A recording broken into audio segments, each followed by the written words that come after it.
Nós vamos abrir a palavra na primeira carta de Pedro,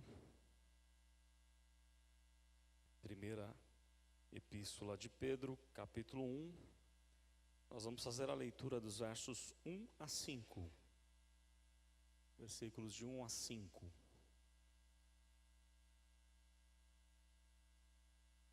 Nos diz assim a palavra do Senhor. Pedro, apóstolo de Jesus Cristo, aos eleitos que são forasteiros da dispersão no Ponto, Galácia, Capadócia, Ásia e Bitínia, eleitos segundo a presciência de Deus Pai, em santificação do Espírito, para a obediência e aspersão do sangue de Jesus Cristo, graça e paz vos sejam multiplicadas.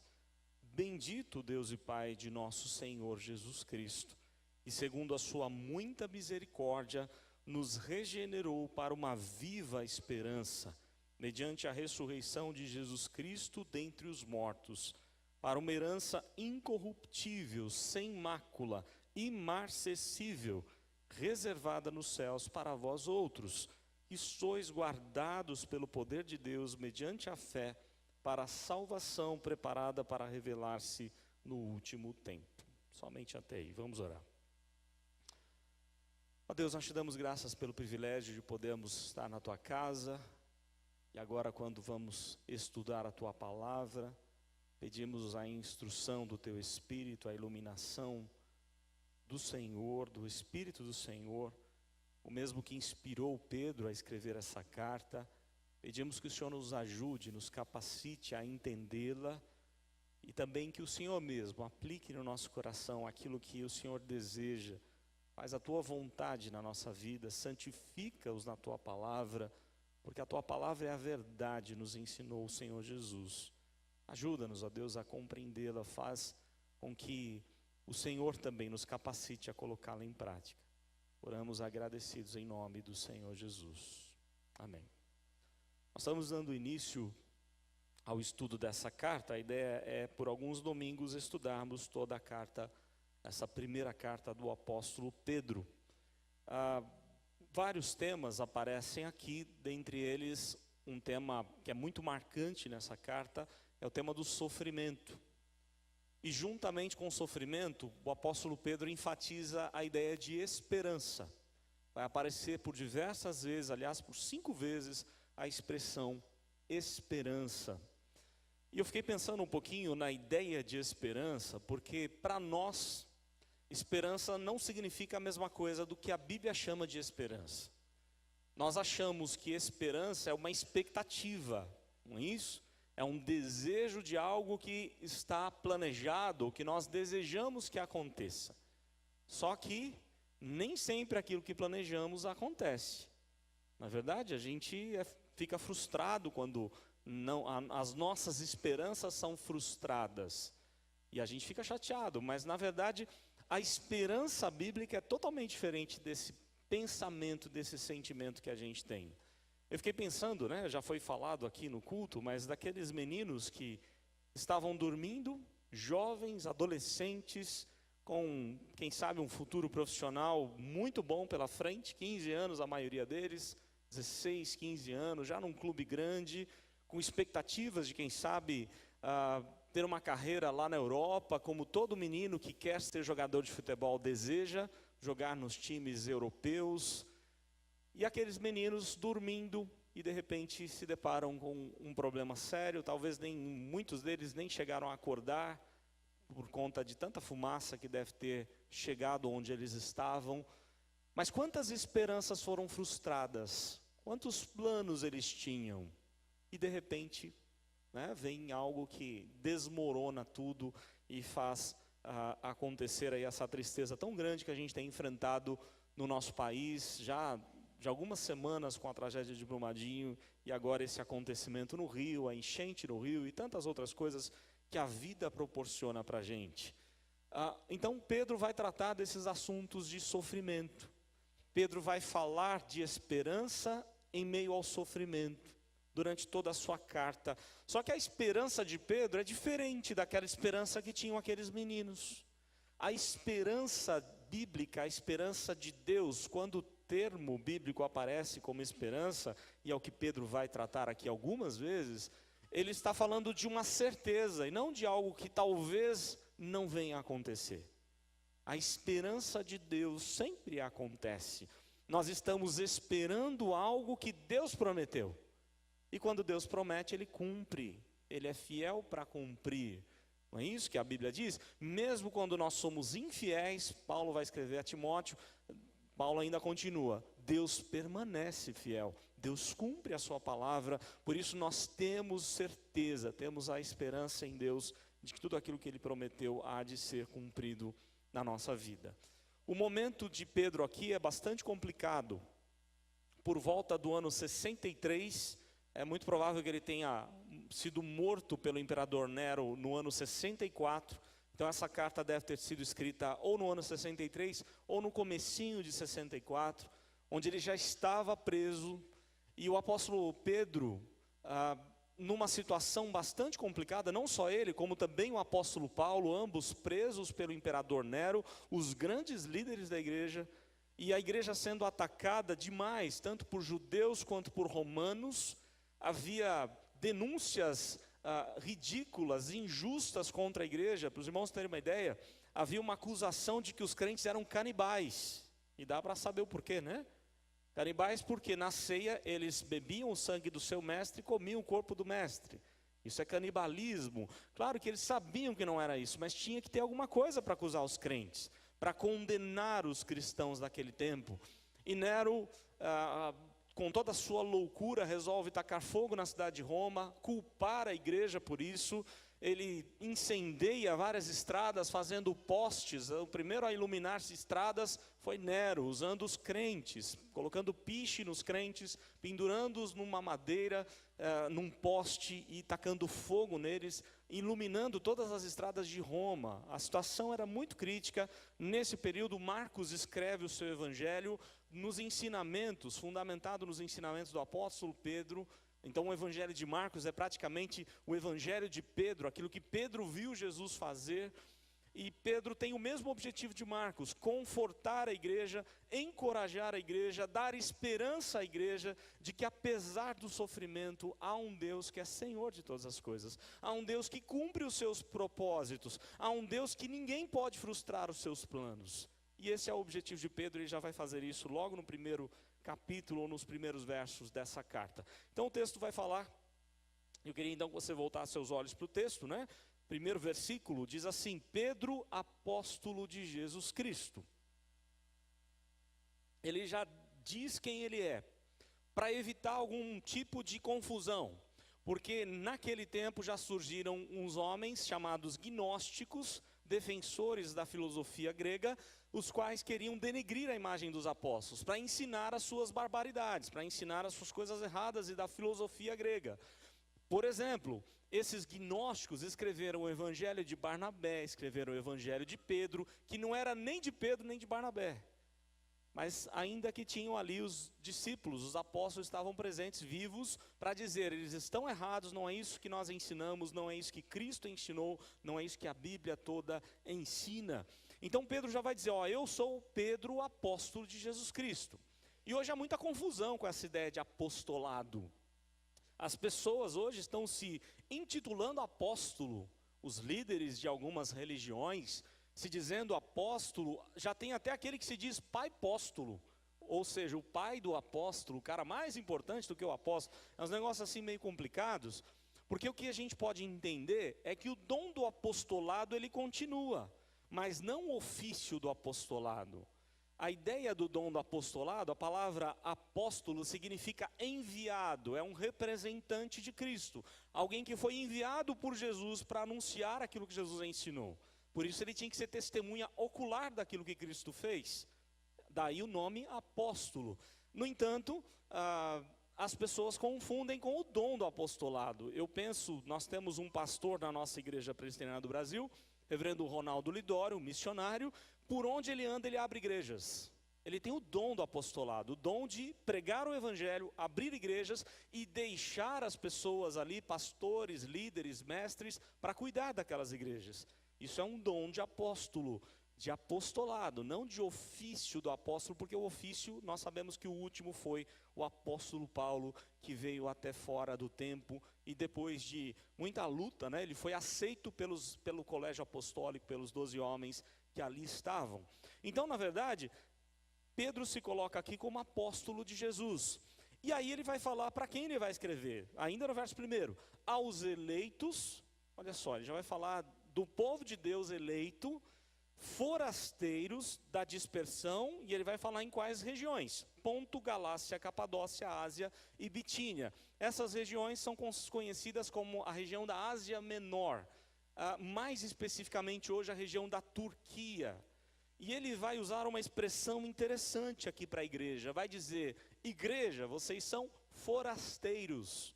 Lembram de um hino do nosso inário, um hino tão antigo? Sou forasteiro aqui, em terra estranha eu estou. Essa terra não é nossa. E olha que Pedro já está dizendo: as expectativas de vocês, as esperanças de vocês estão nessa vida, mas vocês são forasteiros, nós somos forasteiros, nós estamos aqui de passagem. Deus está preparando algo muito melhor do que esse momento que nós estamos vivendo. Essa é a esperança de todo cristão, de todo aquele que ama Jesus com sinceridade. Então, logo de cara, ele traz ensinamentos preciosos para a igreja. Nós todos somos, então, forasteiros da dispersão. Por que da dispersão? Porque os judeus foram dispersos da região de Jerusalém, os judeus cristãos, desde a perseguição de Estevão. Os irmãos podem ler isso no livro de Atos. Eles se espalharam por diversos lugares, porque lá em Jerusalém tornou-se difícil, a perseguição foi muito dura, muito forte por parte dos judeus, e eles se dispersaram por diversos lugares, lugares estes onde Paulo chegava, e na estratégia missionária de Paulo era pregar primeiro ao judeu, aqueles que aceitavam seguiam Paulo, aqueles que rejeitavam, Paulo passava a pregar então aos gentios. Então Pedro está se dirigindo a esses crentes, muitos desses filhos do ministério de Paulo. Ele está aqui falando a esses crentes da região da Ásia Menor. E aí o texto, no verso de número 2, ainda na apresentação, os 2 primeiros versos é a apresentação de Pedro, ele vai usar algumas lições preciosas para a gente aqui.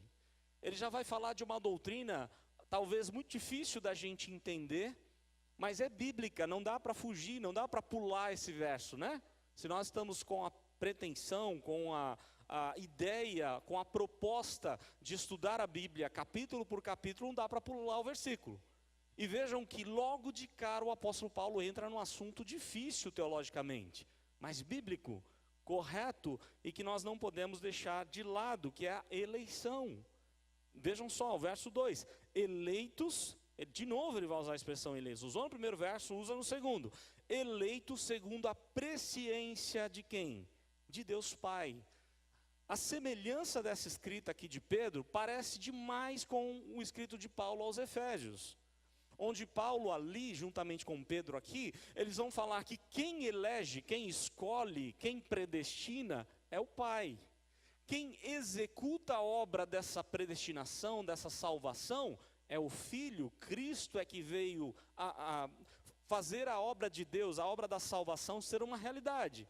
E quem aplica essa obra no coração do crente é o Espírito Santo. A mesma argumentação de Paulo lá em Efésios, Pedro vai usar aqui na sua carta. E ele vai então falar que nós somos eleitos, povo eleito de Deus, segundo a presciência de Deus. E aí alguém pode pensar assim, então é o seguinte, Deus elegeu porque ele sabia que nós haveríamos de crer. Há pessoas que não conseguem compreender a soberania de Deus de forma alguma. E eu vou dizer o porquê. Desde o tempo do Iluminismo, 1750, o Iluminismo, os teóricos, os filósofos do Iluminismo, tiraram Deus do centro e disseram assim, o homem é o centro de todas as coisas. A partir dali o homem quer se achar mais do que Deus. E eu posso dizer o seguinte, vou fazer uma pergunta, algumas perguntas para a igreja. A igreja, nós humanos, nós temos vontade, sim ou não? Temos vontade? Temos, não é? Todos nós temos vontade. Mas e Deus? Deus tem vontade? Claro que tem. Deus é uma pessoa, só que é uma pessoa muito melhor do que a gente, né?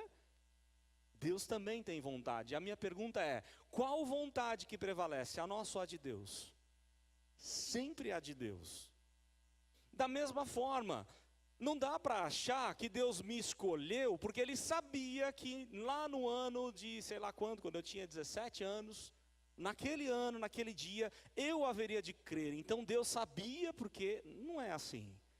A ideia é que Deus já sabe, porque Ele determina a história, Ele escolhe os seus, e Ele, naquele dia exato que Ele planejou, Ele aplica a obra da salvação na nossa vida pela ação poderosa do Seu Espírito. A palavra presciência, o pré-conhecimento, essa ideia, ela tem muito mais a ver com intimidade do que saber antes.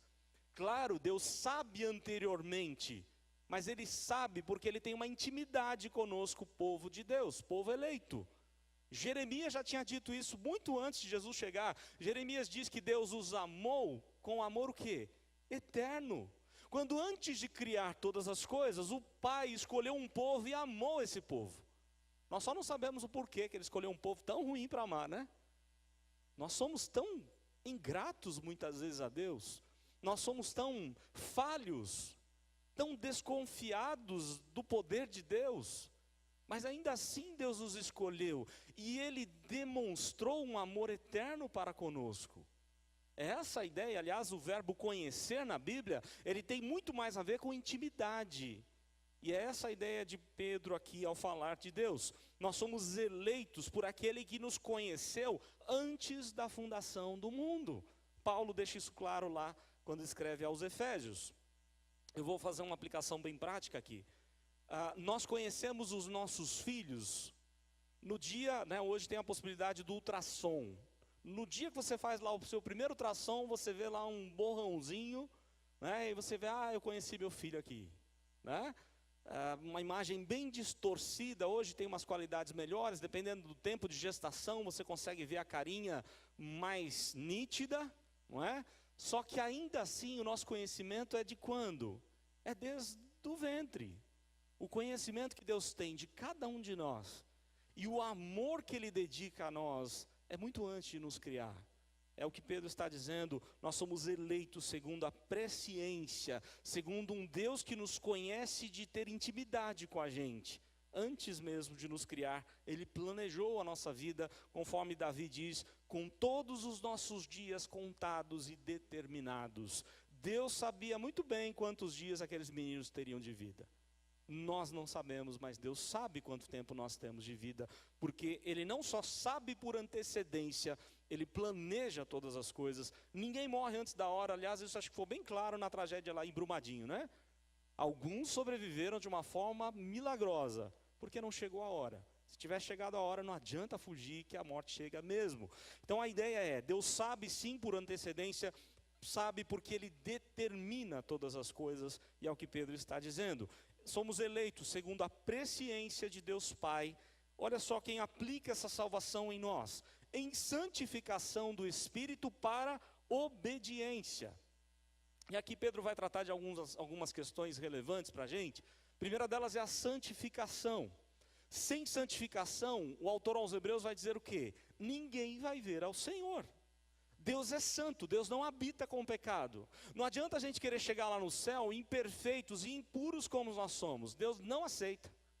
Então não adianta, nenhum ser humano pode chegar por si mesmo, com suas próprias obras, com o seu próprio esforço, chegar até a presença de Deus, porque todos pecaram, todos se afastaram de Deus, todos estão depravados do seu pecado, mas há um Espírito que enche o nosso coração de esperança e de uma certeza de que a partir de agora a nossa vida tem que ser diferente, tem que ser separada para uma obra diferente. A ideia de santificação na Bíblia tem a ver com separação, separado para Deus. Na verdade, no Antigo Testamento, o conceito de santificação eram dois. É a ideia de separação, eu vou separar, eu vou santificar alguns elementos, por exemplo, para o uso lá no tabernáculo, que Moisés fez muito bem, por ordem de Deus, ele santificou alguns objetos para a preparação do tabernáculo. No entanto, a ideia de santidade é mais do que isso. Tem a ver com brilho, com pureza. Então, santificação tem a ver com pureza e com separação, alguém que foi separado por uma vida diferenciada, para tomar atitudes diferenciadas, pensar de maneira diferenciada. Esse é o objetivo do povo de Deus. Nós temos que ser diferentes do mundo. E aí Pedro vai falar que é a obra do Espírito que vai nos santificar. Para quê? Para a obediência. Nós temos que obedecer ao Senhor. E aí ele vai falar da obra do Filho.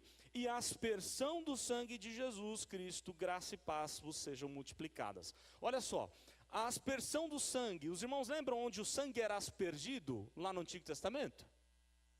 Lembram do dia da expiação?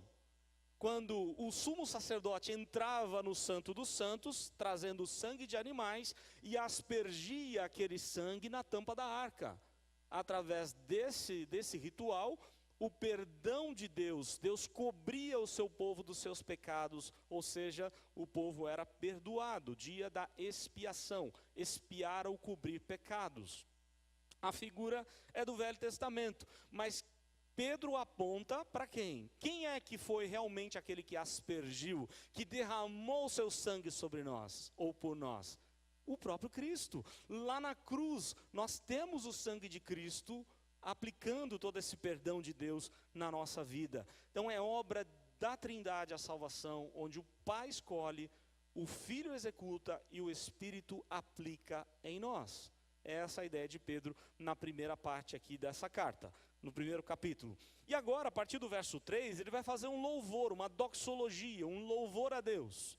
E nesse louvor, a gente aprende algumas coisas. Ele volta a falar do Pai. Bendito Deus e Pai de nosso Senhor Jesus Cristo. Olha só, ele não coloca bendito seja Deus e Pai de Jesus Cristo, mas ele usa aqui uma expressão Senhor para mostrar que o senhorio de Cristo é muito maior do que o imperador romano.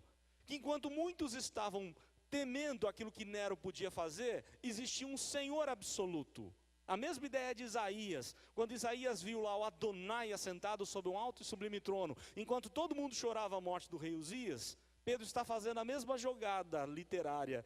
Ele está dizendo assim, enquanto todo mundo está preocupado com o que Nero pode fazer, nós temos o Senhor de todas as coisas, nós temos o Adonai, o Senhor absoluto, o soberano do universo, o Senhor Jesus Cristo.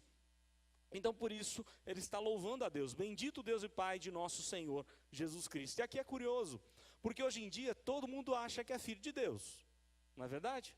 Todas as pessoas, ou pelo menos a maioria delas, que você conversa, eu também sou filho de Deus. Não é essa argumentação que as pessoas têm? Eu sou filho de Deus. Tanto crentes quanto incrédulos. Quando na verdade a Bíblia diz que Deus só tem um filho. Filho unigênito, Deus tem só um filho, que é Jesus. Ninguém é filho senão Jesus. Nós os tornamos filhos, nós fazemos parte da herança desse filho, mas eu não posso me gabar e falar, não, porque eu sou filho de Deus, Deus tem que me dar tudo que eu quero. Porque filho, na verdade, é Jesus. Então, no mínimo, nós temos que ter humildade e não arrogância para estar na presença de Deus. Tem gente que fala, não, Deus é obrigado a atender minha oração. Deus é obrigado, porque eu sou filho, eu mereço as bênçãos. E nós sabemos que o que nós merecemos é condenação. Cristo sim é merecedor. Nós somos filhos por tabela, né? Ou Ele nos chama a participarmos da família divina, mas através da obra de Cristo. Então Cristo sim é o Filho de Deus, que segundo a sua muita misericórdia, se Deus não tivesse misericórdia de nós, nós nem acordaríamos hoje. As misericórdias do Senhor são a causa de não sermos consumidos. Não há um homem nesse mundo sequer que pode dizer assim, olha, eu estou vivo porque eu quero estar vivo. Se você acha que você é tão livre assim, livre de Deus, então fecha a sua narina e a sua boca e fica um tempinho sem respirar, porque o ar não é teu. O único ser livre é Deus. Todos os seres humanos, todos os seres criados precisam do Criador. Porque se Deus tirar o ar, a gente não respira e morre. Se Deus não tiver misericórdia, não renovar a sua misericórdia, nós não resistimos de forma alguma. E é o que Pedro está dizendo. Por isso nós louvamos a Deus, porque nós temos um Senhor absoluto, porque segundo a sua muita misericórdia, Ele nos deu uma vida nova, Ele nos regenerou para uma viva esperança. E vejam só, A argumentação de Pedro: não é a gente quem experimenta a nova vida por nossa própria conta, pelo nosso próprio desejo ou pela nossa própria fé. Há pessoas que pensam: não, eu tenho fé em Jesus, por isso eu fui regenerado. Engano seu.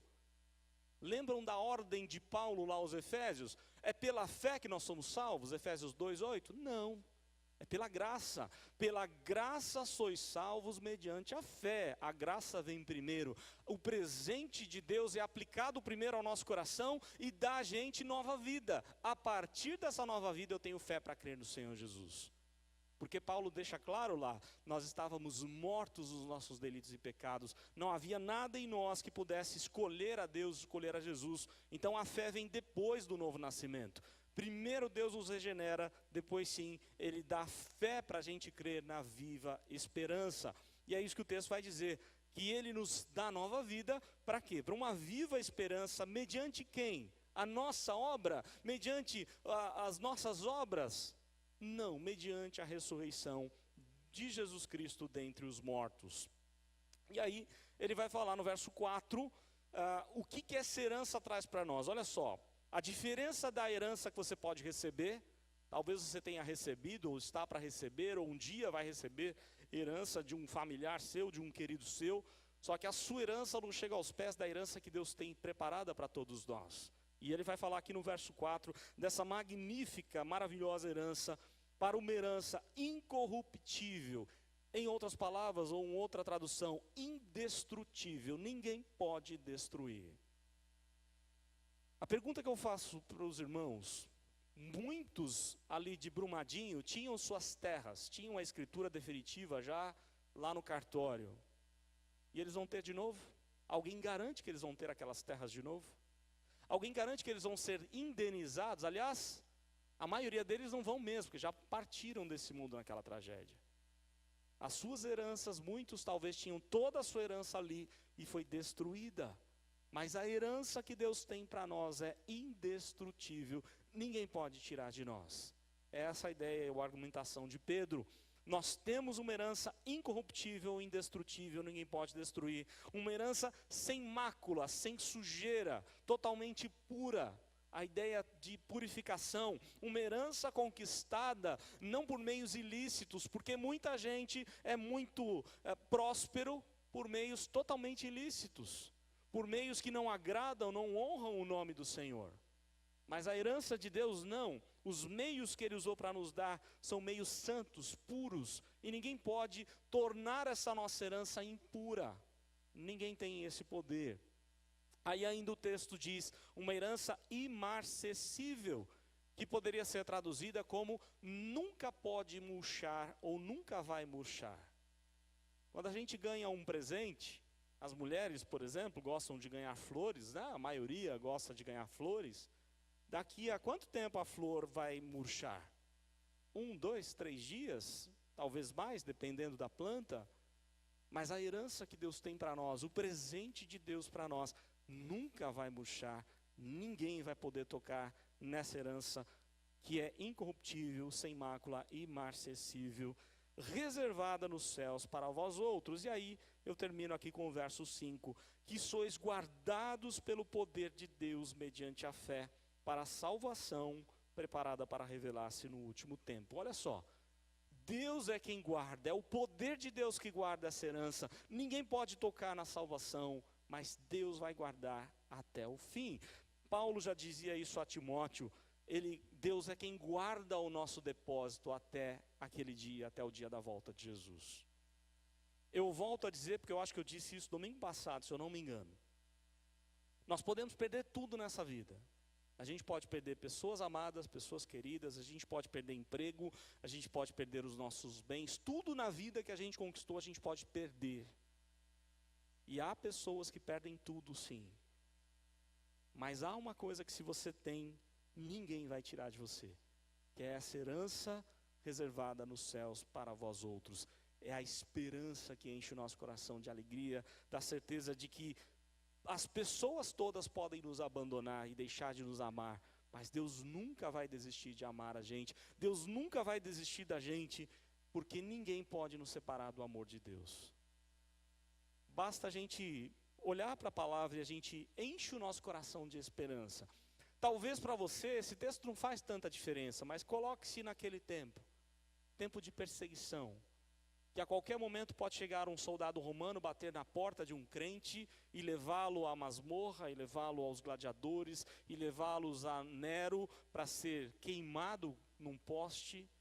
Esse era o momento que a igreja recebeu essa carta, e a igreja foi consolada por Pedro ao dizer que Deus tem uma herança que ninguém pode tocar, não pode murchar, não pode ser destruída, uma herança totalmente pura, que foi dada por nós de maneira graciosa.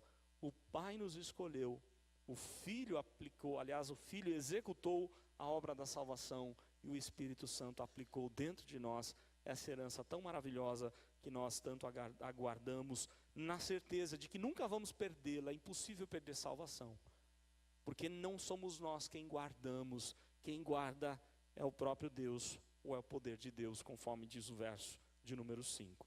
Deus assim nos ajude, e que nos outros textos, a partir do verso 6, do próximo domingo, nós possamos ser edificados. Ele vai entrar mais fundo na questão do sofrimento, ele vai entrar na questão de santidade de vida, ele vai entrar na questão de que somos, ou devemos dar bom testemunho do Evangelho, devemos brilhar a luz de Jesus, tantas outras coisas que ele vai tratar de maneira muito prática para nós. Que Deus nos ajude a confiar no grande amor dele por nós. Deus assim nos abençoe.